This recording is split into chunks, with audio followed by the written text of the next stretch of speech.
Structural composition of talc ball press. 1. Talc ball press feeding part, mainly to achieve quantitative feeding to ensure that the material evenly into the roller.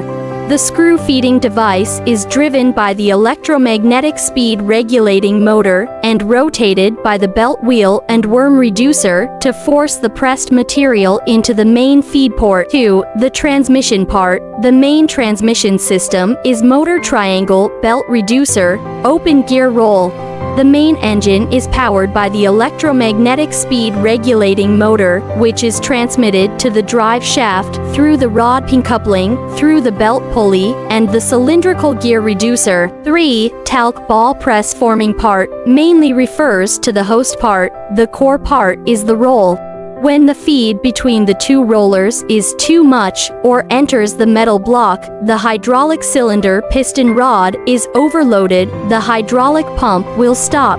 The accumulator plays a buffer role on the pressure change, the relief valve is opened, and the oil is returned.